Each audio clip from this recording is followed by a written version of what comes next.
Yo, what's going on, guys? It is Fox United here, and welcome back to a brand new episode of my F1 2020 My Team career mode for you guys today here on the channel. Today we're here for round number 5, which is, of course, the Dutch Grand Prix, which does mean, of course, we've got our next new circuit to encounter, and hopefully it's going to be a lot of fun. Now, I have driven on the circuit Zandvoort quite a lot, actually, since the game came out, just to get some feel with it, and I'll be perfectly honest with you, it is by far the best track I've ever driven on a Formula 1 game. I don't know what you guys' opinions are on that. You probably have something different, which is awesome. But for me, I absolutely love it. But we need to see where our pace is at. But if you guys end up enjoying today's video, feel free to drop a like on the video and subscribe if you're not yet subscribed to the channel already, as we make our way towards 20,000 subscribers. And I believe there is still over 50% of you that watch these videos and are not subscribed, so be sure to subscribe. But we've got an interview here with Will Buxton, which is quite fascinating. So we're going to load this up and see what big old Will has got to say. Thanks so much for the invitation to your HQ. Let's have a little chat about the team's performance this season. What are your predictions for your team going into this season?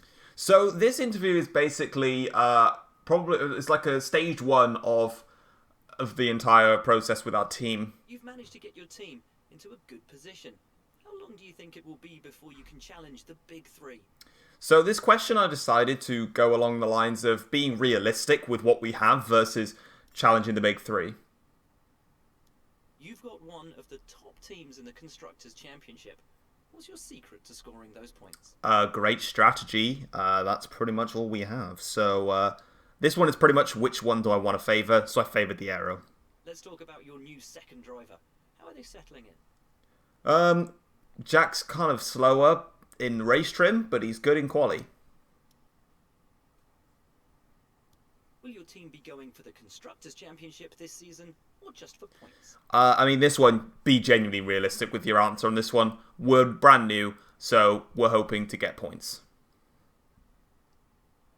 Thanks so much, as ever, for your time. It's hugely appreciated. No problem, Will, mate. No problem. So, yeah, quite an interesting one there.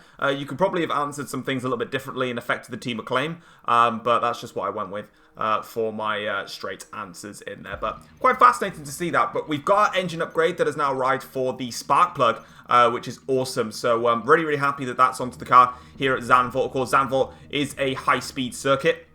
Although it's got a lot of twists and turns around there, we can obviously work with that. But we've got 2.61 million, so I decided to go and once again invest in the chassis and do the build time. I think I did that at the end of last episode, but nothing ever saved, so yeah, that was a bit annoying. Speaking of annoying, my Aero upgrade did not work, which is annoying, and it's set to arrive on the 11th of May on Monday, which is annoying because that means it won't be ready for this race, and it's not going to be ready for the Spanish Grand Prix either, so big setback there, but we are going to go ahead and make some more upgrades, this time on the tyre wear. Again, I think there's quite a few of these upgrades that I do at the end of the episodes. Basically, then when I actually do this in real-time recording, I do the upgrades, and then I just quit to main menu then, end the recording, and then edit it all out.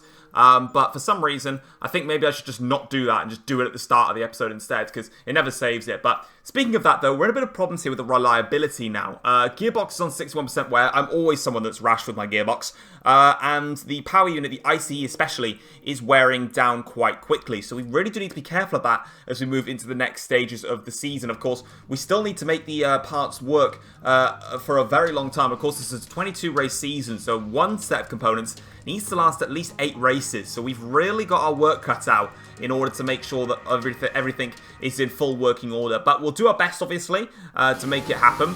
Moving on and into qualifying, and as you can see then, we're going now onto our first flying lap here, and as we make our way through the beautiful banked corner on our first lap here, opening at the DRS now as we make our sprint towards the start-finish line. Our first lap time is a 1 minute 11.4, which is still quite a little bit of distance off of the top 5 drivers in front of us. We did manage to out-qualify Russell and Aitken, but obviously that is still not enough. Second flying lap, we got a little bit wayward on the exit of that corner, but now as we go on to the back corner for our next run, you can see here that we're still a good 4-5 tenths up on our previous best lap now. We're currently on the back row of the grid. We don't want this though. Crucially though, my ERS actually ran out across the start-finish line there, so we didn't get as much ERS. We probably lost about 0.2 of a second there, and that's only going to be good enough for 18th place on the grid. It is not the qualifying session that we were after. And annoyingly, you can see there the likes of Sebastian getting through to Q2 or 109.7. What a surprise. Yeah, they managed to fly on through into the next stage qualifying. For us, we missed out on Q2, crucially, by about about a tenth of a second here or there. So if we got the ERS management right, we could have seen ourselves through into Q2, but unfortunately, we didn't make it. And also, Raikkonen got a grid penalty because he crashed with me. It was on one of our outlaps. We had a problem, so yeah, quite fascinating that Raikkonen actually got a grid penalty for that. He broke his front wing doing that. I probably should have put it in, but I didn't. But speaking of that now, we're going to move over and pretty much I'm going to make a tactical decision. With the power unit starting to get quite weak, as well as my gearbox, I'm starting in 18th place, so what's the difference if I start in P22? And that's exactly what we're going to do. I'm going to chuck on a brand new power unit and a brand new gearbox, take a 65 place grid penalty, and get racing. It's time for maximum attack. It was 35 years ago that the late great Niki Lauda took his 25th and final Grand Prix win here at Zandvoort. He came from 10th on the grid to beat his McLaren teammate Alain Prost by just 0.2 of a second. Well, Zandvoort is a very different circuit today, of course, but still one with an incredible legacy. And we're going to add to that.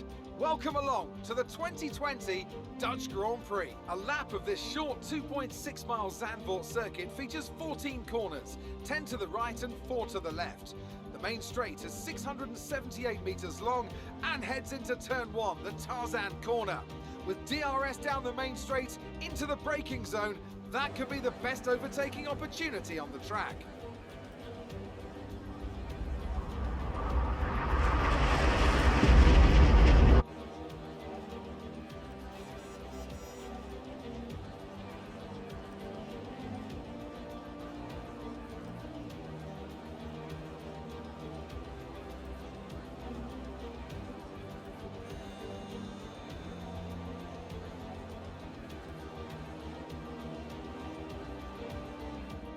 Before we begin, let's take a quick look at the grid lineup for today's race. Sebastian Vettel will start on pole.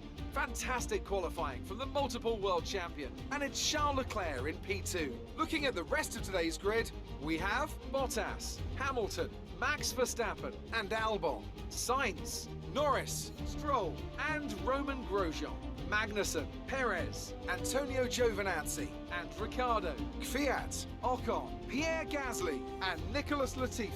Raikkonen, they'll be starting further back after an earlier grid penalty. Russell, Aitken and Thomas. Now, it's almost time for lights out, so let's go down to the track.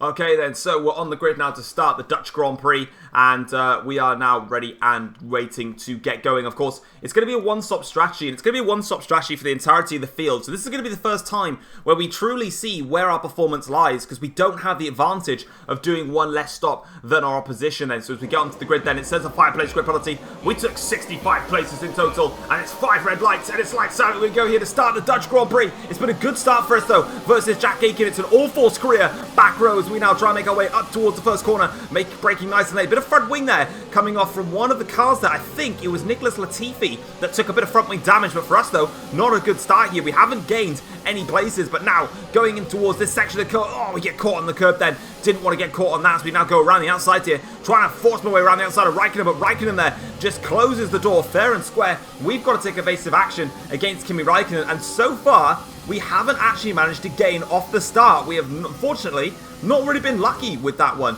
Now we've got to try and settle ourselves into the Grand Prix, not get frustrated, and get onto the back of the cars once again now. So you can see here that automatically one of the cars there going a little bit slower. It is Nicholas Latifi that's already starting to separate himself from the rest of the grid. So we're now going to make our own moves here. We go down the inside of George Russell. Bit of contact made between myself and George, but hey-ho, it's forced career. What are you going to say? You think I'm going to do things peacefully? Nah. Now we're going to go onto the back of Jack Aitken here and make a lunge down the inside. Now that time, Jack turns in a bit early there. I thought you could have given me a little bit of room, Jack. I know you're, half Korean, but it is half South Korean. I had to be quite lenient with you, my friend, so watch yourselves. As now we go onto the banking corner here, and Nicholas Latifi going really, really slowly. We're going to go around the outside of Kimi Raikkonen and Nicholas Latifi there to make it a double overtake on the banked corner there. A beautiful bit of improvisation as Latifi is coming in for a front wing change there. So Nicholas clearly struggling, and we took full advantage of that and got past the Alfa Romeo of Kimi Raikkonen in good nick now. As we're on to lap 5 of the Grand Prix here. Pierre Gasly up the road then in the AlphaTauri as he's closing it to the back of Sergio Perez, but a little bit of a back end slip there from Gasly. We'll take advantage of that. Use the ERS now as we go onto a helicopter shot here round the outside of the banked corner. This is going to go side by side now through the banking corner. We're going to carry the speed around the outside, take the high line versus AlphaTauri's Danny Kvyat or Pierre Gasly. Can't remember who it was. We've got the DRS though, but we had to cover the inside line there. Stop Raikkonen getting a slipstream now in towards the first corner. We make the move stick on the AlphaTauri, and I believe Kimi Raikkonen is also going to make the move stick. Perez in P14 on the medium compound tyres, so running a different strategy. Although on the race strategy to start the race, it didn't really come up with anything in terms of performance-wise. It was still a one-stop, so I'm not sure what Perez is up to here. But now we're on to lap 10 of the Grand Prix. And this section of the track here, I do show another clip later on. The AIs are ridiculously fast in this portion of the circuit. I had no answer to their pace as Raikkonen tries to squeeze his way up the inside though. We're going to have to use our ERS here. Raikkonen's also going to have DRS now on this straight, so we have to be careful. But in towards the chicane, we can hold off the position against Kimi Raikkonen. His attack is nullified quite quickly there. And now we're going to try and get onto the back of Sergio Perez quickly again and make our move stick. And here we go. So this is what I'm talking about here. So in towards lap 12 of the Grand Prix now. This is the lap where we're coming into the pits here. And you can see we're currently all over the back of Sergio Perez. Literally hounding the back of that gearbox of the Racing Point there with Ricciardo up ahead. One of the AlphaTauris of Kvyat in there as well. And I believe one of the Haas, I believe it's Kevin Magnussen, is also in this. But looking through this sector now as we fly on through, we're all over the back of Perez, actually gaining through these high-speed corners now. But watch this. Through this corner here, and I don't know what it is. I tried so many different lines. This was just my line for this occasion. Just look at them go off into the distance. I've got nothing in response to them on this. Perez now, already from what was like 2-3 tenths of a second, is now like 6-7 tenths clear. Like, I was just constantly losing time for that. Like I said, I took different lines, chose different gears through there, but no matter what I did, that little portion of the circuit really cost me dear throughout the entirety of this race. I just could not match the AIs. And yeah, I just had to sort of basically tune my car to be straight line speed heavy. Of course, with the fresh power unit on board to this car as well, that is making a difference. Secondly as well, I forgot to mention this as we come into the pits now for our one and only stop to the hard compound tyres. I didn't mention this to start with, but this is the first time that I'm properly making some adjustments to the setup of my car. Every other time has been default. That's a glitch, by the way. Didn't realise that was a thing. Yeah, apparently you don't get to see your own pit stop, which is nice. Oh, look, we changed. But yeah, this time around, I've actually tuned the car so that we've got less downforce on there. That could be one reason why I was struggling so much. I decided to set the car up so that it was a lot faster in a straight line. Because Sector 1, which is through here, was actually very impressive because of this good chassis that we've got. Aerodynamics is quite poor, but I decided just to go straight line speed heavy and see what we can do. But we're coming out of the pits now. We're in 16th place. And now we're pressing onwards here. Lap 13 to start lap 14. We're now in the DRS zone of Daniel Ricciardo. And this is a crucial time to try and attack Ricciardo. He's got no one in front of him for DRS assistance. So we can try and get past him. But speaking of no one in front of him for DRS assistance, Danny Kvyat there has pitted and rejoined in front of myself and Ricciardo. So the undercut didn't work on the AlphaTauri of Kvyat, which is a little bit frustrating. But lap 14, start lap 15. You can see how I'm using my ERS.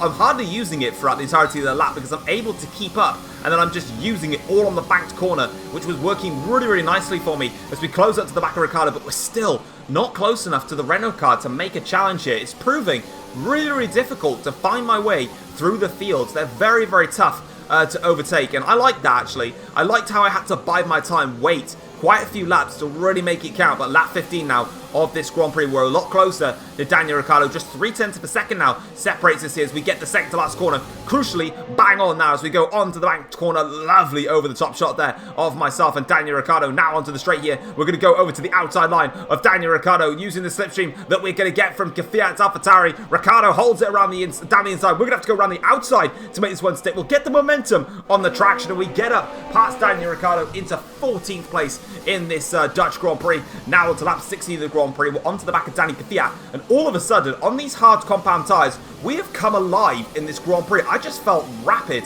and like I said, it could be down to the fact that I got a fresh power unit on board, or it could be down to as well, like I said, I tuned my setup specifically to work in a straight line, and it's really working nicely. Now onto the back corner here, getting a fabulous run on Danny Gafiak. Gafiak goes to the inside line to defend there. That's a great thing from the AIs. I like that. He didn't let me go and have that inside line. He decided to cover that off, and we get past him. And also, we're going to get past Sergio Perez as well, because he comes out of the pits now in the Racing Point on the hard compound tyres. Remember, he started on mediums and went to hards. That strategy has not worked. Lap 22 of the Grand Prix, and you can see Gafiat now is 2.9 seconds back. We've dropped him, and we're closing it to the back of 11th place man, Romain Grosjean, and we're really making moves. Lance Stroll in P10 is 3.2 seconds clear now. And on this lap alone, we've gained half a second on the Racing Point. We're really flying now, absolutely motoring on these hard compound tyres, and the Koreans are on the attack then as we go onto the straight now versus Romain Grosjean, using up as much battery as we can. The fastest final sector of anybody so far. Contact made there between myself and Romain Grosjean as he gets very wayward there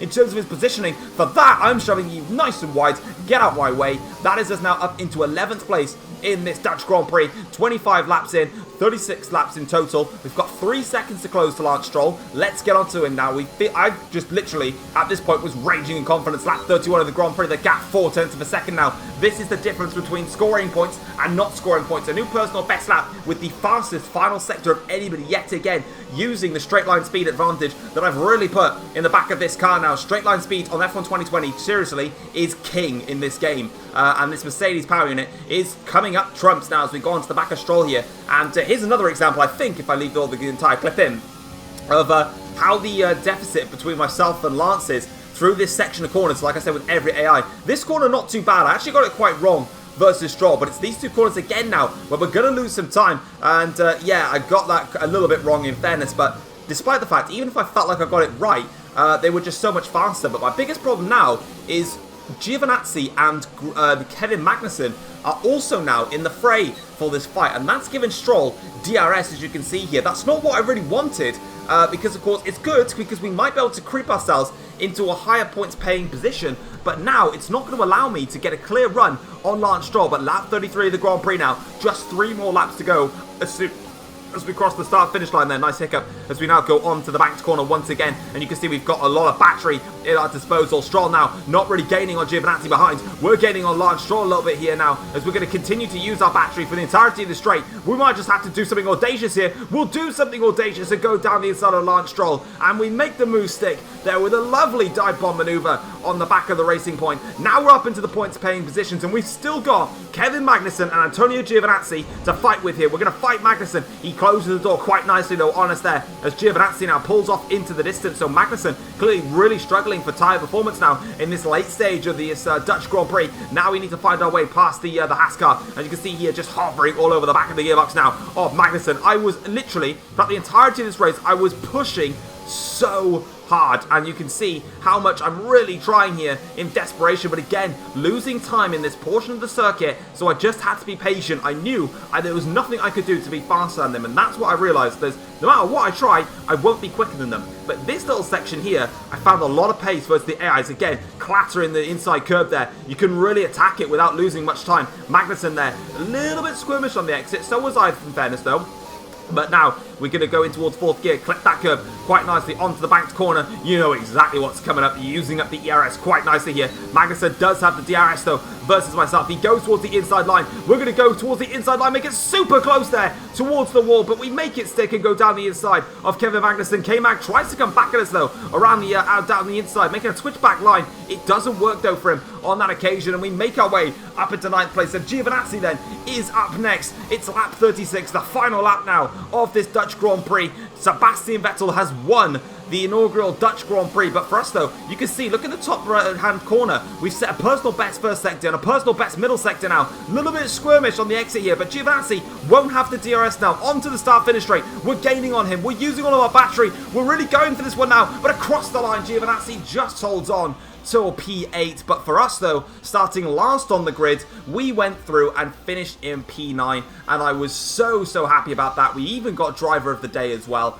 And in that race, that was the first time where strategy did not play a part in this. That was down to pure race pace. And overall, on those hard compound tyres, we came alive. On the soft tyres, we were quite quite off of it, really. We couldn't really find our way past. And on the hard compound ties, even when, you know, in the first stint, there was a lot of one-by-one car action, you know, everyone on DRS of each other. But for me, in the hard compound tie stint, we were in the same format in a few areas, but we still managed to make our way through. So, yeah, I was super impressed with the pace on the hard compound ties, and something to take note of in future Grand Prix. But, yeah, that was, like I said, there was no strategy in that to allow me to boost up the order just because I did a one-stop. This time around, everyone had to do a one-stop. It was the norm.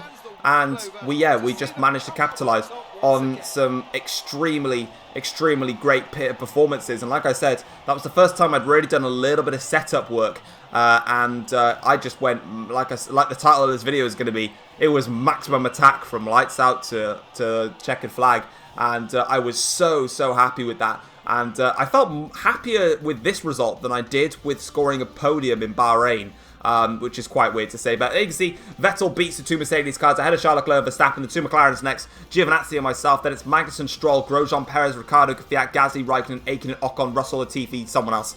Tried to get through it all before I scrolled up, but nonetheless, having a look at the Drivers' Championship, Vettel leads the way for Ferrari, ahead of Charles Leclerc now, who leapfrogs his teammate there. The two Mercedes sitting in behind, then it's the two Red Bulls, and then it's myself in the Force Korea, looking nice and strong, but Sainz level on points for me, and of course, he is in a quicker McLaren, so he'll get through me very quickly. McLaren take fourth in the championship. We dropped to fifth now, thanks to that with McLaren again, just having the better car overall.